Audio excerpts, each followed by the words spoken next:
Bonjour à tous, je suis content de vous retrouver, nous sommes le lundi 16 mai 2022, on a un Bitcoin qui vaut aujourd'hui donc 29 630 $, un Ether sur son support également des 2000 $, donc oui le Bitcoin jongle sur ce niveau des 30 000, l'Ether sur le niveau des 2000, est-ce que ça peut être pire que ce que l'on a déjà vécu? Bien sûr que oui, je vous montre simplement le graphique du Bitcoin, donc regardez aujourd'hui le Bitcoin vaut 29 600 $ approximativement, ici entre le mois de février 2018 et le mois d'octobre 2020, le Bitcoin jonglait entre les 3000 et les 13 500 $. Je vous parle de ça, c'était il y a environ 2 ans.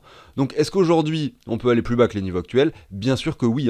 Est-ce que le bottom a été atteint? On n'en sait rien du tout. Regardez, des fois on pense que c'est le cas, on pense que le plus bas a été atteint, et derrière on a ça qui se produit. Bim, vous voyez, lorsque le Bitcoin était passé de 20 000 $ ici à approximativement, si je regarde ces niveaux-là, donc les 5 000, 6 000 $, donc moins 70% quasiment, et bien derrière on pouvait penser qu'on était peut-être sur un bottom, c'est probablement ce que la majorité pensait, et c'est la raison pour laquelle finalement on a eu un dip qui a permis au Bitcoin d'établir encore moins 50% par rapport au moins 70% déjà produit, ce qui a établi un moins 85 en tout au niveau du pourcentage de baisse. Donc oui, on peut aller plus bas. Malgré tout, il y a des choses très encourageantes qui se sont produites, notamment cette nuit lors de la clôture. Je regardais le prix du Bitcoin hier et je l'ai vu titiller la zone des 31 000 $, et je me disais finalement c'est pas si mal. On est dimanche soir et on vient chercher finalement, regardez cette ligne pour la clôture. Vous voyez, on est clôturé pile poil dessus, la ligne que je vous montre depuis très longtemps déjà sur la chaîne.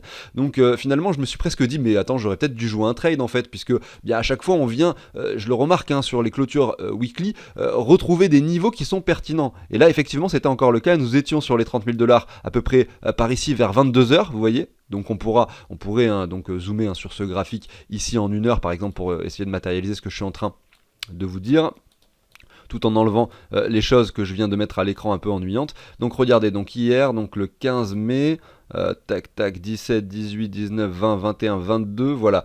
C'était plutôt 21 h, regardez, on était sur les 30 300 $. Et vous voyez, entre 21 h et 22, on est monté aux 31 000, on est allé chercher les 31 200 $ ici vers 1 h, minuit, 1 h. Donc ça, c'est le point de clôture weekly, c'est celui-là. Donc on peut le dire, graphiquement parlant, c'est vraiment très très propre d'être venu clôturer ici. Ensuite, qu'est-ce qu'on voit? On voit qu'on entame cette journée de lundi dans le rouge. Donc on a déjà eu 7 semaines consécutives négatives ici. Donc 1, 2, 3, 4, 5, 6, 7. C'est jamais arrivé dans l'histoire du Bitcoin d'avoir 7 semaines rouges consécutives. Donc on peut s'attendre quand même à un moment donné à des bougies vertes. Est-ce que ça va être dès cette semaine? On n'en sait rien. En tout cas, ce qui est sûr, c'est que là, on a eu une grosse mèche de liquidation et de purge qui est venue chercher les niveaux précédents.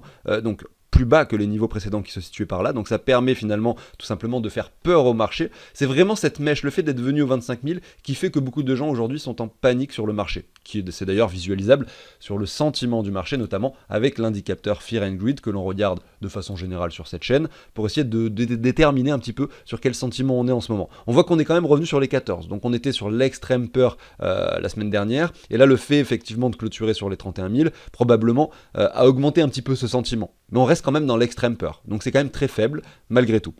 Voilà. Donc ici, on a un sentiment très bearish, et on vient clôturer finalement cette semaine sur un niveau de support très pertinent. Donc on peut s'attendre, sans problème, à un retour vers des niveaux supérieurs avant une poursuite baissière si elle devait avoir lieu. Je vais essayer de vous exprimer quelque chose d'assez intéressant que j'ai constaté, c'est que souvent, finalement, quand on vient, regardez, on va reprendre ce qui est en train de se produire ici, on va essayer de le reporter sur plusieurs endroits. Alors je vais prendre ces deux niveaux-là, mais même si, effectivement, on n'est peut-être pas dans le même contexte, là au niveau des cycles de temporalité sur le Bitcoin, on entre probablement dans une phase baissière plus long terme. Donc ça ne veut pas dire que parce qu'on a fait ceci sur ces deux zones-là, on va faire la même chose, effectivement, ici. Donc ça, il faut bien le comprendre, mais malgré tout, j'aimerais quand même faire la comparaison.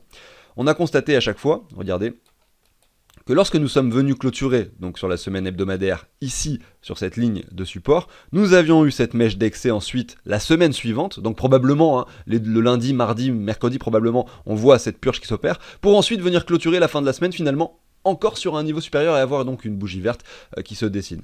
On voit que c'est la même chose qui s'est produit ici. Vous voyez, on vient clôturer la semaine pile poil sur la ligne de tendance, et derrière, bim, la semaine d'après, on vient faire peur à tout le monde, en venant chercher une mèche le lundi ou mardi probablement, ici vers les 29 400, pour ensuite clôturer en fin de semaine, ici aux 35 000. Donc ça s'est encore produit à cet endroit-là. Et aujourd'hui, vous voyez, pareil, on vient clôturer sur ce niveau-là. Nous sommes lundi, aujourd'hui on continue à baisser, on voit qu'on peut, pourquoi pas, se nous faire une mèche par ici, hein, peut-être même descendre aux 28 500, qui sait, peut-être même les 27 000. On va voir pourquoi les 27 et 26 000 sont pertinents juste après. Mais voilà, on peut descendre, faire peur à tout le monde jusqu'à ces niveaux-là, pour, en fin de semaine, venir nous dessiner une bougie verte et aller clôturer sur les 32 000. Voilà, alors... ça, c'est quelque chose d'intéressant à constater. Pourquoi je vous dis que là, on pourrait baisser, bien sûr, sans problème jusqu'au 27 ou au 27 ou au 26 000, mais on va le voir justement quand on va passer sur l'analyse 4 heures. Après, courant de l'émission, on va essayer de zoomer sur cette partie-là et voir sur du plus court terme ce qui est en train de se passer. Pour voir si justement on pourrait dessiner un bottom ou pas, même si c'est peut-être encore trop précoce pour le dire. On a plus d'historique quand même que la semaine dernière déjà, sur les 4 heures et l'1 heure, donc on va pouvoir analyser ça plus précisément. Et on va enchaîner ensuite avec les altcoins. On fait du DCA sur les altcoins depuis 3 semaines, 1 mois. On a commencé à faire du DCA vers ces niveaux de prix. On voit qu'on a décidé d'aller vers le sud, donc tant mieux, on va pouvoir continuer à faire du DCA. Sur notre portefeuille fictif sur lequel on fait du DCA, on avait 2400 $ pour investir à la base, il nous en reste 1985. Effectivement, on a eu cette chute, donc le portefeuille a perdu 13%. Mais le fait d'acheter par palier et sur des niveaux, et à chaque fois quand ça descend on rachète, eh bien ça permet du coup, par conséquent, d'avoir moins 13% de performance sur ce portefeuille, avec un Bitcoin qui, depuis que nous avons commencé à établir ce portefeuille, établit moins 35%. Donc des altcoins qui font probablement moins 50, moins 60, moins 70%.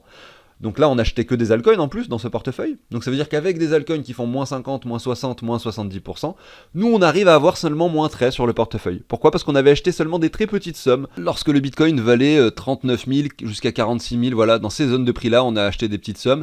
On pensait, sur la chaîne, hein, effectivement, à juste titre, parce qu'on avait un W weekly confirmé, on pensait qu'on pouvait aller chercher des niveaux supérieurs assez rapidement. Ça n'a pas été le cas. Et donc, c'est pas plus mal, puisque comme on fait du DCA, eh bien, on peut continuer à racheter même si le cours descend. C'est là tout l'intérêt de cette stratégie. On part du principe qu'on ne sait absolument pas dans quel sens le cours va partir.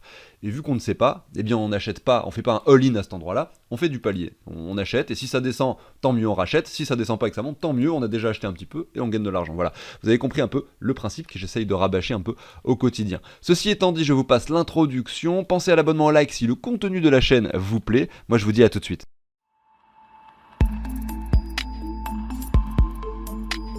Allez, on va débuter avec le Bitcoin, on va aller regarder cette partie du graphique pour voir ce qui est en train de se passer.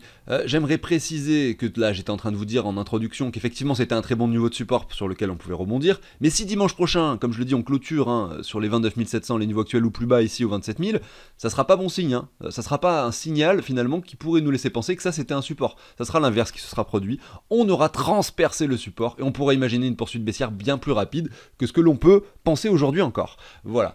Allez, on va continuer, on va aller voir du coup le 4 heures et je vais vous montrer pourquoi donc dans les heures qui viennent, pourquoi pas ou les jours qui viennent, le niveau des 27 000 à 26 000 serait pertinent. Tout simplement, ça va pas être très compliqué pour ceux qui connaissent déjà un peu les graphiques. On met un Fibo comme ceci, on observe cette hausse là et puis on se dit tout simplement que le marché aujourd'hui est venu donc chercher un bottom ici aux 25 500 $.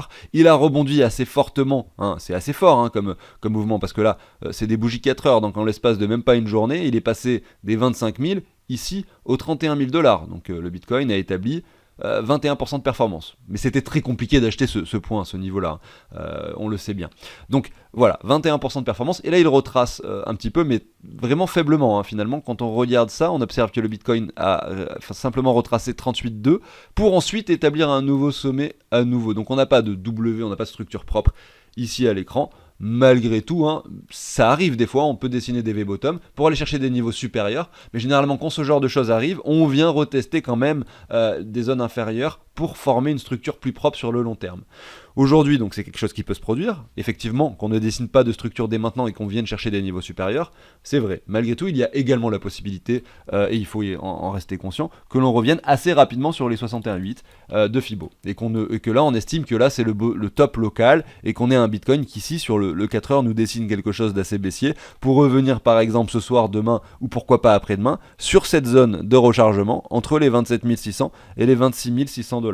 Ce serait à ce moment-là que le doute s'installerait de nouveau sur le marché. On va dire que si aujourd'hui beaucoup trop de gens pensent qu'on va revenir sur des 36-40 000 dollars, c'est possible effectivement que ce scénario se produise en ce début de semaine. Pour que tous les gens effectivement qui sont bullish aujourd'hui redeviennent bearish ici et que voilà, qui commencent à panic sell à nouveau. Vous voyez. Et à ce moment-là, on pourra dans ce cas-là redevenir bullish. Parce que l'âge majorité a tort, je le répète, hein, on va pas reparler de ce sujet, mais effectivement en général, on sait que la majorité a tort. La plupart donc des particuliers qui vont investir dans les cryptos vont perdre de l'argent, bien entendu. Et en ce moment, même si une petite quantité de personnes gagnent de l'argent, puisque quand on regarde le graphique mensuel, on sait effectivement, on voit ce graphique, on se dit qu'il y a beaucoup de personnes qui ont dû investir pendant cette période, qui aujourd'hui sont encore en gain. Oui, c'est vrai, mais ça correspond à une minorité, parce que la plupart des personnes qui sont rentrées dans les cryptos l'ont fait ici. Pourquoi est-ce que la plupart des personnes sont rentrées dans les cryptos ici? Parce que c'est le moment où tout le monde en parlait, que ce soit vos amis, vos collègues de travail, ou encore tout simplement sur TF1, eh bien vous en avez entendu parler probablement pendant cette période. Donc en tout cas la majorité d'entre vous. Et à ce moment-là, c'est sûr que c'est le moment où vous avez probablement commencé à investir. Et c'est là qu'en fait c'est intéressant, c'est que en général c'est bien de commencer, comme je le dis, à investir dans des zones qui sont peut-être hautes, mais c'est bien de commencer à mettre un pied dedans, mettre 100 euros, 200 euros, etc. Mais il ne faut pas mettre l'intégralité de son argent, effectivement, dans un actif qui vient d'effectuer, on peut le regarder ici, hein, si on prend ici ce niveau-là, 1000% de performance. Un actif qui vient de faire x10, on va pas y mettre tout son épargne dedans. Malgré tout, c'est vrai que c'est toujours intéressant d'aller commencer à mettre quelques billes avec de l'argent effectivement qui représente vraiment pas grand chose pour vous, pour commencer à essayer les choses, aller dans la DeFi, voir comment la blockchain fonctionne, essayer d'investir un peu à droite à gauche pour s'amuser, etc. Malgré tout, c'est lorsqu'on revient sur des niveaux vraiment inférieurs qu'il faut mettre le paquet et continuer à investir. Lorsque plus personne ne s'y intéresse, évidemment. Et c'est ça qui est compliqué à faire, bien sûr, mais c'est comme ça qu'il faut raisonner. Effectivement, moi j'ai eu la chance d'entrer dans les cryptos pendant cette phase haussière ici en 2018 et d'investir donc des petites sommes, je mettais des 100, 200, allez je vais être honnête avec vous, j'avais investi jusqu'à 500, 800 dollars dans les zones de prix ici lorsque le Bitcoin valait encore 10 000 avant que l'on revienne sur les 3000. Mais effectivement c'est après que j'ai commencé à mettre des sommes plus importantes.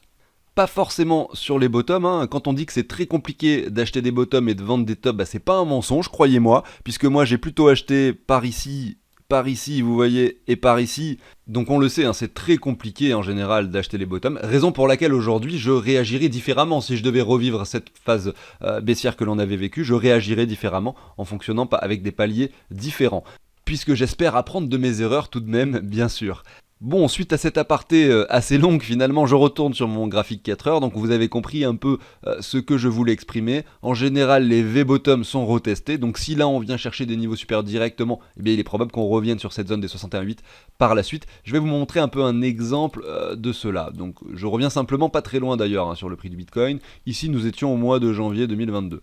On vient chercher un point bas à cet endroit-là, donc je me suis encore sur du 4 heures, en échelle de temps c'est similaire.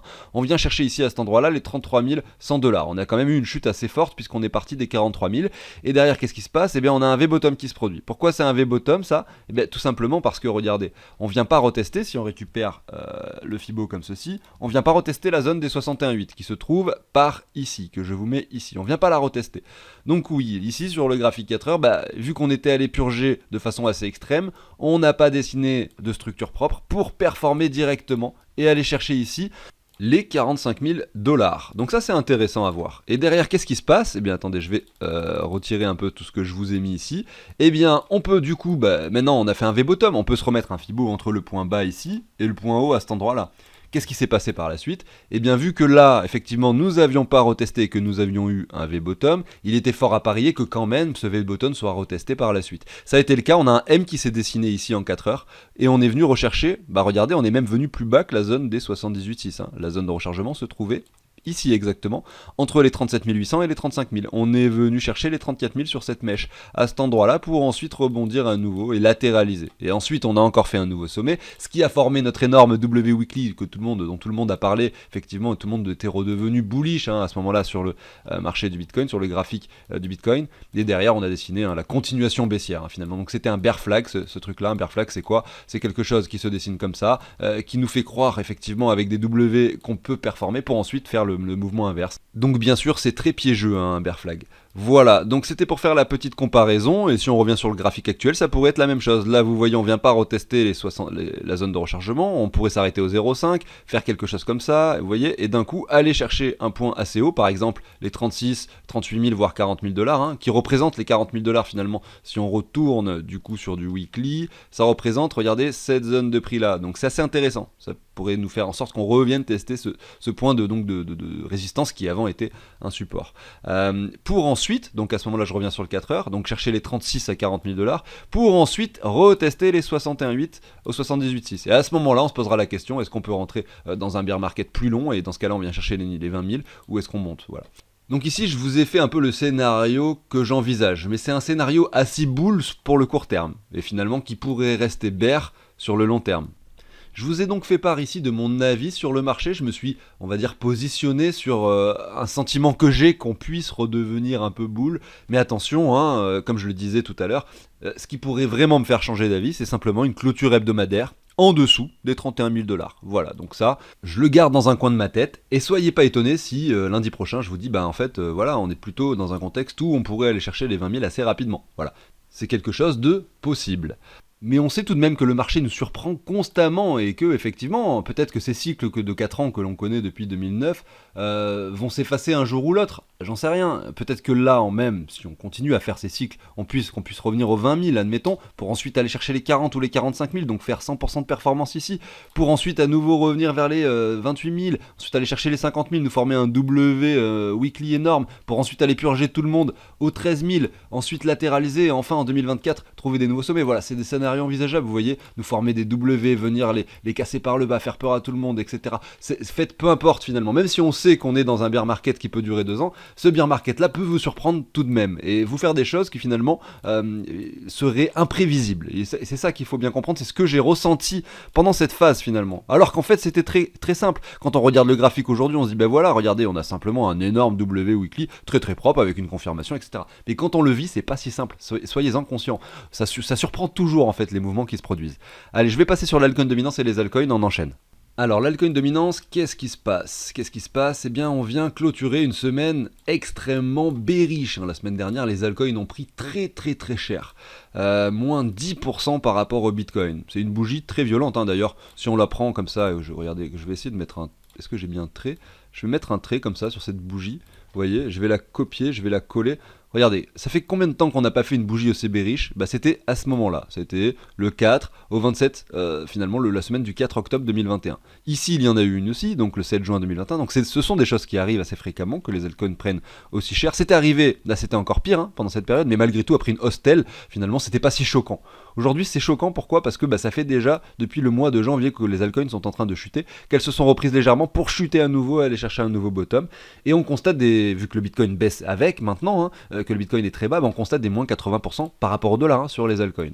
Donc là c'est beaucoup plus choquant malgré tout, mais on a une bougie extrêmement bearish. Et là qu'est-ce qu'on voit? On voit un début de bougie verte. On a des altcoins qui semblent pourquoi pas se reprendre. Effectivement ça serait pas déconnant on va dire que là on ait quelque chose d'assez positif. Pour revenir pourquoi pas dans un premier temps sur ce niveau-là, au niveau de l'altcoin dominance qui représenterait, si on reprend toute la baisse ici, donc hop, il y a ça qui m'emmerde, hop, comme ceci, ça représenterait les 38,2 grosso modo, même on a les 23,6. Vous voyez les 23,6 qui représentent ces anciens points bas ici, et les 38,2 donc qui représentent plutôt ces zones-là, ces deux bougies, ces deux clôtures à cet endroit-là. Donc ça, c'est quelque chose d'envisageable. Est-ce que après ça veut dire qu'on va aller chercher des points supérieurs? Non, pas sûr. On peut bien sûr casser ce support par le bas, on peut également le casser directement ici, mais c'est pas le scénario que j'envisage sur le court terme, vous l'avez compris avec ce que je vous raconte depuis tout à l'heure. Malgré tout, sur du plus long terme, un an et demi, attention, on pourrait, pourquoi pas, imaginer des altcoins qui perdraient par rapport au Bitcoin encore 50%. Donc simplement, si on prend un Fibo qui récupère toute la hausse ici de l'altcoin dominance en 2021, ça correspondrait finalement à un retour sur les 61,8 qui correspondent à cet ancien sommet qui avait été touché lors de l'alt season de septembre 2020, et donc oui, ça peut arriver. Et à ce moment-là, vous auriez, par rapport au niveau actuel, des altcoins qui perdraient approximativement 45-50%. Ce qui voudrait dire que si vous avez un Bitcoin à 20 000 $, vous pourriez avoir, pour que ce soit, on va dire, un peu plus concret et explicatif ici, vous pourriez avoir un Solana aux alentours des 15 $ par exemple, vous pourriez avoir un Binance Coin aux alentours des 120 $, pour moi, c'est vraiment des niveaux qui sont envisageables, hein, attention. Hein. Vous pourriez avoir Avalanche, par exemple, aux alentours des 10 dollars, tout simplement. Donc voilà, le CRO pourrait revenir aux alentours des 5 centimes, mais bon, je vais pas tous les faire, hein, vous avez compris l'idée générale. Mais ce qu'il faut retenir, c'est que c'est un scénario où le Bitcoin reviendrait à 20 000 et où les altcoins, donc l'altcoin dominance, perdrait encore 50%. C'est quand même un scénario particulier qui pourrait bien sûr ne pas se produire, mais qu'il faut envisager.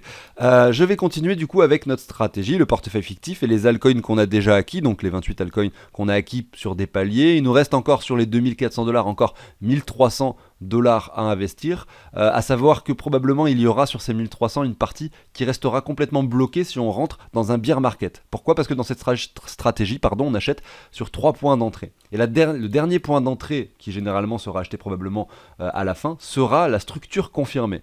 Une structure confirmée, ça voudra dire que sur les altcoins, donc je vais aller carrément sur ma liste d'altcoins, alors coin USD, par exemple, on va prendre l'exemple de AXS, voilà, USDT.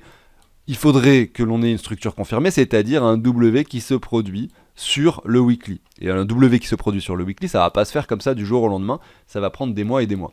Et donc c'est pour ça que je vous dis que là, probablement, il va y avoir 2/3 de ce portefeuille qui sera investi assez rapidement. Et si le scénario des altcoins se produit avec une chute, une continuation baissière des altcoins par rapport au Bitcoin, etc., eh bien on aura nos 3e paliers d'achat qui se situeront tout de même plus bas. Par exemple, on reviendrait chercher cette ligne de tendance et là on commencerait à latéraliser, on attendrait de voir la structure confirmée pour acheter le 3e palier.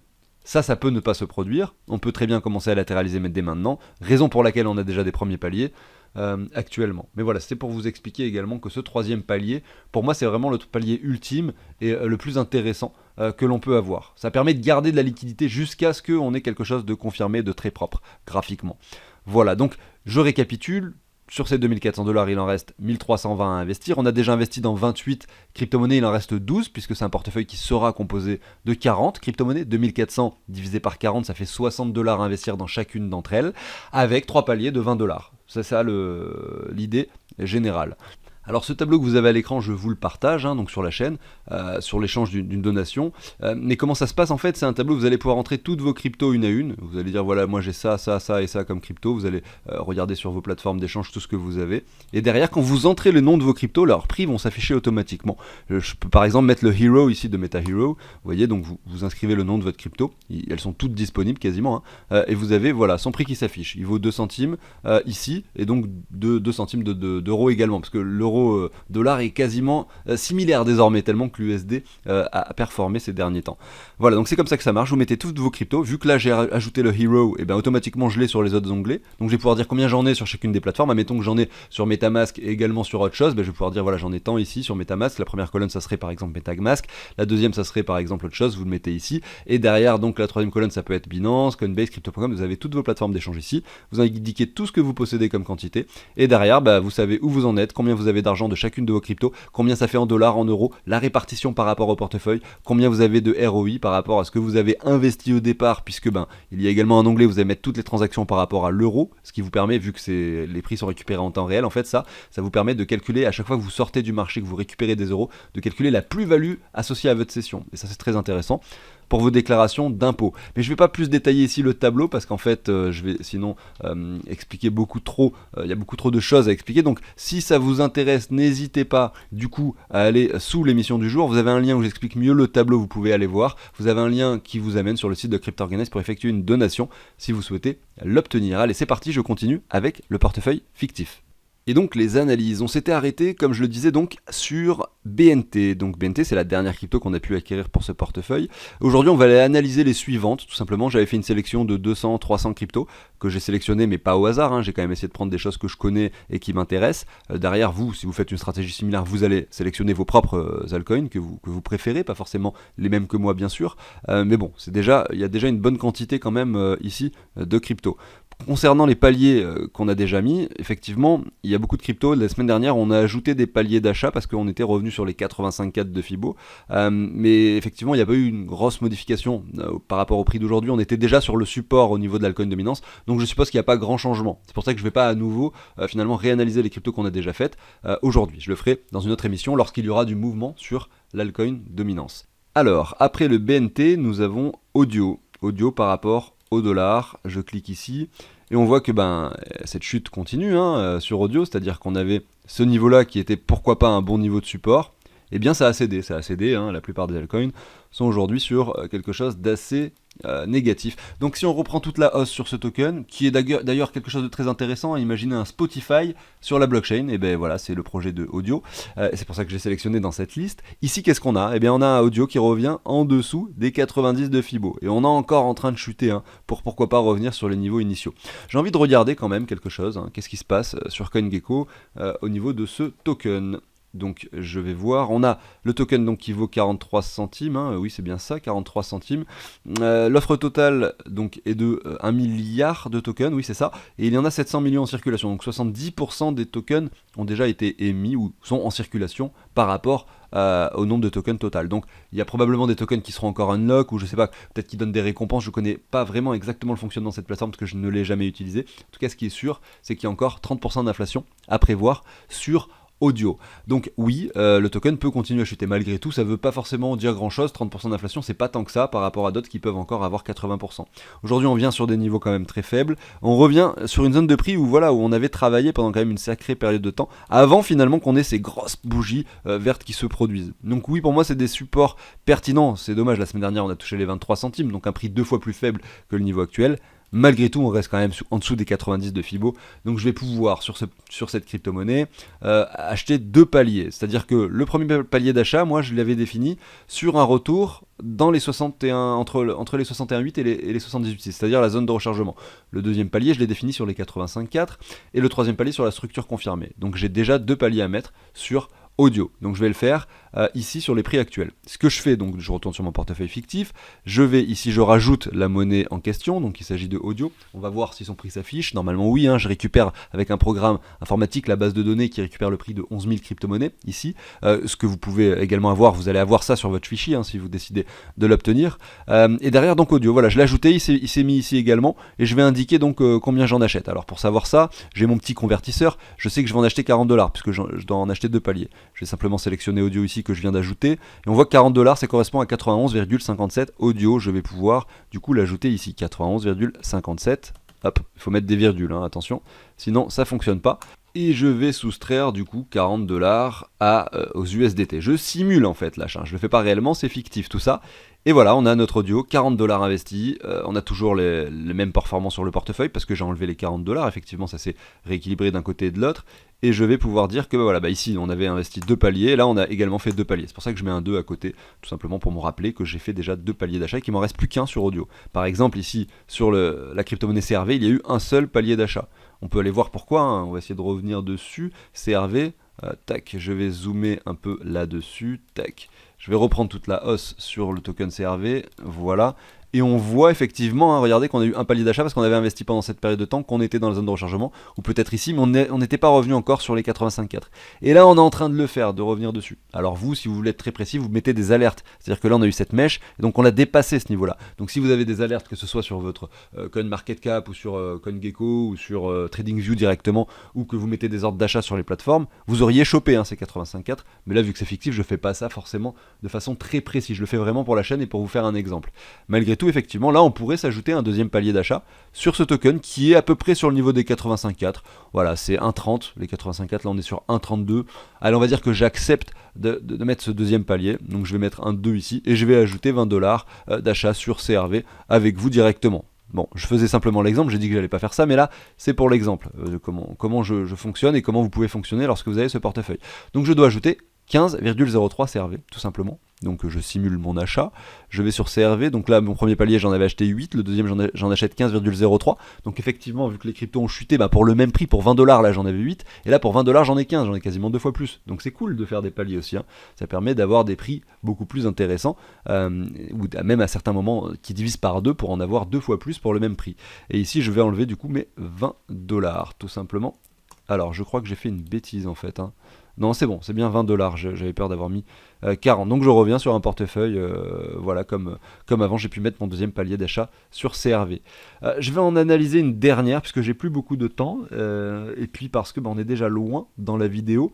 Il s'agit d'IGLD. Donc IGLD, très grosse crypto-monnaie, très grosse capitalisation. D'ailleurs, on voit un graphique un peu similaire à celui de l'Ether, Enfin, je dirais même du Bitcoin, mais l'Ether, il a fait quelque chose d'encore plus ressemblant à cela, c'est-à-dire un W avec un double bottom confirmé et la poursuite baissière. Aujourd'hui, on revient quasiment tester cet ancien point bas qui avait eu lieu en juin 2021 aux alentours des 57 dollars sur IGLD. On voit malgré tout que la performance a été extrême et que c'est assez logique de purger quand même après un token qui était passé ici aux alentours des 1 dollar, aux 10 dollars, déjà c'était déjà énorme, pour ensuite aller chercher les 550 dollars. Donc c'est quand même extraordinaire d'avoir eu des performances quand même de x 500 sur un token comme IGLD. Donc c'est pour ça que maintenant il est très gros au niveau de la capitalisation. C'est quelque chose qui se trouve au niveau du top, je sais pas combien, IGLD on va regarder. C'est assez récent et il est quand même sur une capitalisation énorme. Et ça, souvent, c'est quand même assez c'est un signal effectivement de purge assez important. On voit qu'il y a quasiment tous les tokens qui sont émis quand même malgré tout, donc ça c'est une bonne chose. Mais attention, on peut quand même aller plus bas, notamment lorsqu'on observe ce graphique et qu'on observe effectivement lorsqu'on se met une ligne de tendance comme ça, que l'on est entré dans quelque chose d'assez baissier avec ici une cassure de cette ligne de tendance assez long terme. Aujourd'hui on la casse, on peut imaginer revenir la tester ici, avant pourquoi pas avoir cette poursuite baissière, bien sûr. Malgré tout, on pourrait également venir dessiner un W dès maintenant, voilà, maintenant qu'on est venu chercher des niveaux inférieurs, etc., pour ensuite aller chercher... Donc c'est pour ça vu qu'on ne sait pas, c'est toujours bien d'investir par palier, et là ce qu'on va faire du coup c'est notre stratégie, c'est-à-dire mettre un Fibo qui récupère toute la hausse, donc je mets l'aimant, enfin j'essaye en tout cas, sur le sommet, voilà, et je regarde où est-ce qu'on se trouve. Et on observe qu'on a cassé la zone de rechargement, tout simplement qui se trouvait ici entre les 214 et les 122 dollars, pour aller chercher des niveaux inférieurs. Sur cette mèche, on a cassé les 85,4. On voit qu'on est quand même au-dessus aujourd'hui, 91 dollars, alors que les 85,4 se situent au 83. C'est pour ça que je vais quand même effectuer qu'un seul palier, celui de la zone de rechargement. Parce qu'on est plus bas. Malgré tout, on n'a pas touché les 4. On n'est pas sur les 85,4. Donc seulement un palier que je vais mettre aujourd'hui sur IGLD. Je me garde mon palier suivant au cas où si on vient vraiment chercher ces 80 dollars ici, tout simplement. Donc ici, je vais pouvoir du coup ajouter IGLD à ce portefeuille. Ah oui, je précise juste, il y a une dernière chose que je voulais préciser, c'est que j'investis dans les cryptos uniquement si lorsque je reprends toute la baisse, le retour dans la zone de rechargement de short représente à minima 100% de performance. On voit que c'est le cas sur IGLD et c'était le cas sur Audio, je ne l'ai pas fait mais je sais que c'était le cas au vu des prix que j'ai pu observer en faisant l'analyse. Donc oui, là c'est bon, on a largement notre objectif des 100% sur un retour de zone de rechargement de short. Donc oui, d'ailleurs ça sera une des prises de profit si jamais on y retourne, bien entendu. Donc oui, je vais pouvoir investir mon premier palier sur IGLD. Donc je l'ajoute ici à ce portefeuille fictif, donc j'entre la crypto. Ici on va pouvoir y investir donc 20 dollars, je vais descendre sur IGLD, 20 dollars, ça représente 0,2183 IGLD. Donc je vais pouvoir simuler la transaction, je vais faire 0,2183 tout simplement, et je vais retirer du coup mes 20 dollars. Voilà, et donc là automatiquement on va voir IGLD qui s'est ajouté au portefeuille, qui représente donc bien le premier palier d'achat des 20 dollars. Et je vais pouvoir inscrire ici un petit 1 pour indiquer effectivement que c'est le premier palier que je mets. Voilà, je fais ceci pour que ce soit un peu plus propre. Donc aujourd'hui on a fini avec ce portefeuille fictif, j'ai pas analysé beaucoup de crypto, on a 1240 dollars restants pour investir, on a déjà mis pas mal de fois 2 paliers, parce qu'on est quand même pas mal chuté sur les altcoins, on a toujours notre troisième palier à mettre sur la plupart d'entre elles, sur la totalité d'entre elles même, donc quand on verra une jolie structure se produire. En tout cas j'espère que cette émission vous a plu, si c'est le cas pensez à l'abonnement, au like, ça fait toujours plaisir, ça soutient le travail quotidien. Je vous souhaite une excellente journée, je vous dis à demain sur la chaîne, salut tout le monde.